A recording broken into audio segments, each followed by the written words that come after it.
గంగాదేవి అక్కడ నుండి వెళ్ళిపోయింది.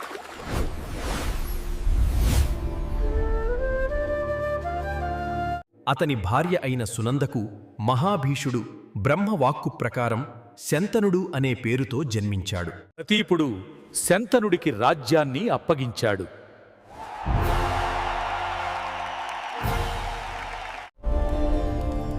కుమారా, ఒకరోజు గంగానది తీరాన ఒక కన్యను చూచాను. నువ్వు నా కొడుకుకు భార్యవు కమ్ము అని అడిగాను. ఆమె అంగీకరించింది. నీవు ఆమెను వివాహము చేసుకొనుము. ఆమెను గురించి వివరాలు ఏమీ అడగకుండా ఆమె కోర్కె తీర్చుకో. శంతనుడు సరే అన్నాడు.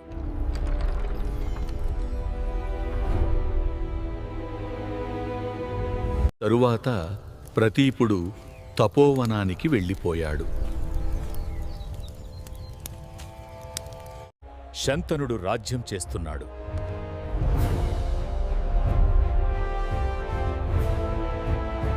ఒకరోజు శంతనుడు వేటకు వెళ్ళాడు.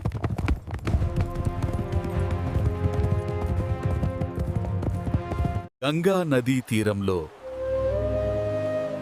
ఒక అందమైన కన్యను చూచాడు. ఆమె అందానికి ముగ్ధుడై శంతనుడు ఆమెనే చూస్తున్నాడు. ఆమె కూడా అతనినే చూస్తూ ఉంది. నువ్వెవ్వరు? ఒంటరిగా ఇక్కడెందుకున్నావు? ఓ రాజా, నన్ను ఏమీ అడక్కు. నేను ఏమి చేసినా అడ్డు చెప్పకు. అలాగైతే నేను నీకు భార్యనై నీ కోరికలు తీరుస్తాను. తండ్రి చెప్పిన మాట గుర్తుకు వచ్చింది శంతనునికి.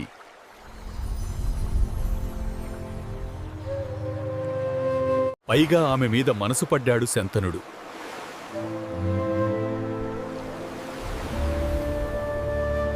అందుకని ఆమె చెప్పిన వాటికి ఒప్పుకున్నాడు.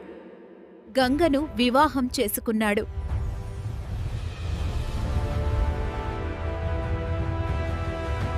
గంగకు శంతనుడికి వసువులు ఒకరి వెంట ఒకరు కుమారులుగా జన్మించారు. తల్లి హృదయం కంపిస్తోంది, కాని విధి మాట తప్పదు. గంగా వారందరినీ పుట్టిన వెంటనే గంగా నదిలో లయమయ్యేలా చేసింది.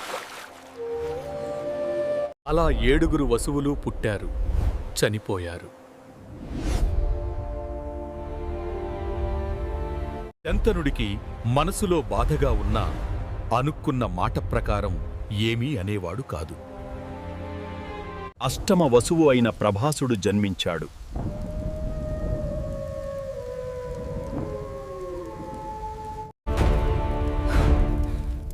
ఈసారి శంతనుడు ఊరుకోలేదు. ఇప్పటిదాకా పుట్టిన వారందరినీ గంగలో వేశావు. నాకు ఈ కొడుకును వదలడం ఇష్టం లేదు. నేనివ్వను. శంతను మహారాజా, నీవు నాకిచ్చిన మాట తప్పావు. నేనెవరో తెలుసా? నేను గంగను.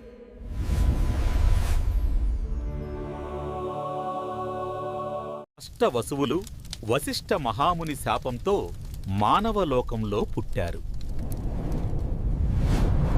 వారు కోరిన కోరిక ప్రకారం నా గర్భంలో జన్మించారు. పుట్టగానే వారికి విముక్తి కలిగించాను. ఈ 8వ కొడుకు చిరకాలం జీవిస్తాడు, కీర్తిమంతుడవుతాడు. ఓ గంగా, పశువులు దేవతలు, దోషము లేనివారు కదా? వశిష్ఠ మహారుషి వారికి ఎందుకు శాపమిచ్చాడు? అందులో 8వ వాడు మాత్రం మానవలోకంలో ఎక్కువ కాలం ఎందుకు జీవించాడు? వివరంగా చెప్పు అని అడిగాడు. అప్పుడు గంగా ఇలా చెప్పింది. ఈ కథ ధర్మం, శాపం, కర్మల సంగమం. శంతన మహారాజా వరుణుడి కుమారుడైన వశిష్ఠుడు అనే మహాముని మేరుపర్వతపు గుహలో తపస్సు చేస్తున్నాడు. వశిష్ఠుని ఆశ్రమంలో నందిని అనే కామధేనువు ఉంది.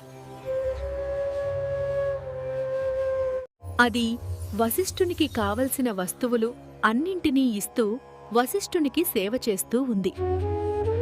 ఒకరోజు అష్టవసువులు వశిష్ఠుని ఆశ్రమానికి వచ్చారు. కామధేనువును చూచారు. దాని మహిమకు ఆశ్చర్యపోయారు. అందులో 8వ వసువు భార్య తన భర్తతో ఇలా అంది: నందిని అనే ఈ కామధేనువు పాలు తాగి రోగం, ముసలితనము లేకుండా బతుకుతారు అంటారు కదా. మరి దీని యజమాని ఎంతటి గొప్పవాడై ఉండాలి?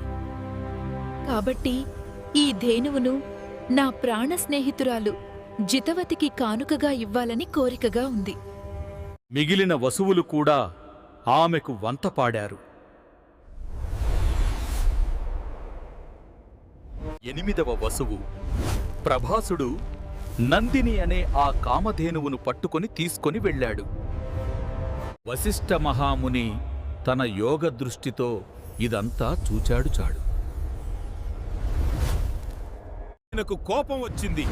మీరందరూ మానవులై పుట్టండి అని శాపమిచ్చాడు.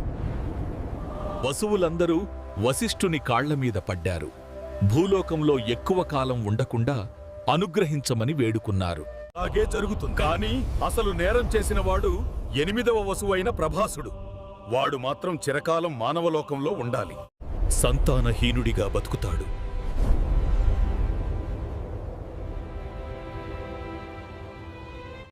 జరిగిందంతా మీకు తెలిసిందే అని చెప్పింది గంగాదేవి. అష్టమ వసువు అయిన ప్రభాసునికి దేవవ్రతుడు అని నామకరణం చేసింది. శంతన మహారాజా, దేవవ్రతుడు పెద్దవాడయ్యే వరకు నా దగ్గరే పెరుగుతాడు. ఇదంతా విని శంతనుడు ఆశ్చర్యపోయాడు.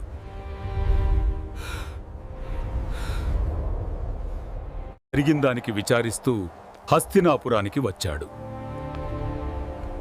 కొంతకాలం తరువాత ఒకరోజు శంతనుడు వేట నిమిత్తము గంగానదీ తీరానికి వెళ్ళాడు. ఒకచోట గంగానది ప్రవాహం ఆగిపోయినట్టు అయింది. శంతనుడు ఇది చూచి ఆశ్చర్యపోయాడు.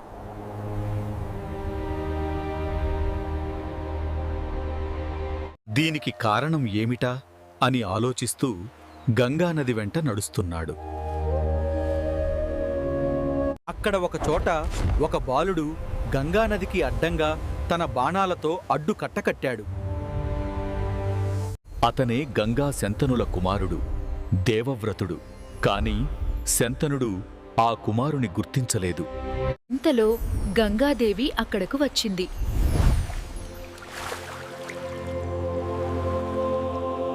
ప్రభూ, ఈ బాలుడు మీ కుమారుడు.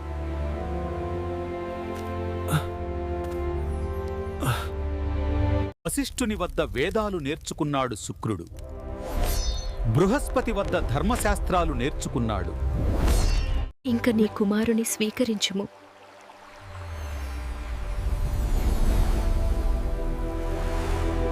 వీరుడు, ధీరుడు, గుణవంతుడు, సకల విద్యాపారంగతుడు అయిన కొడుకును చూచి శంతనుడు ఉప్పొంగిపోయాడు. కొడుకుతో సహా హస్తినాపురానికి వచ్చాడు.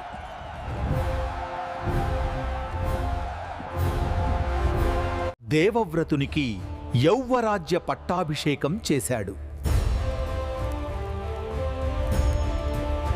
ఒకరోజు శంతనుడు యమునా నదీ తీరంలో విహరిస్తున్నాడు. మంచి పరిమళం వేస్తూ ఉంది.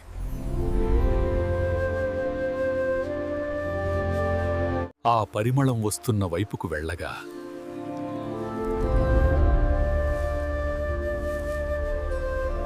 అక్కడ ఒక అందమైన కన్యను చూచాడు శంతనుడు. ఆమె యోజన గంధిక. ఆమె ఒంటిమీది నుండి వచ్చే పరిమళాన్ని, సౌందర్యాన్ని చూచి పరవశించిపోయాడు శంతనుడు. ఓ సుందరి, నీవెవరు? ఒంటరిగా ఇక్కడ ఎందుకు పడవ నడుపుతున్నావు? ఓ రాజా, నేను దాసరాజు కూతురిని.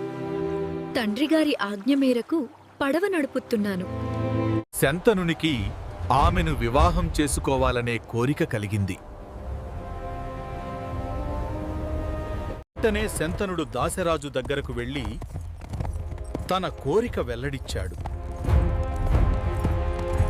మహారాజా, నా కుమార్తెను నీ వంటి వరునికివ్వడానికి అభ్యంతరమేముంది? కాని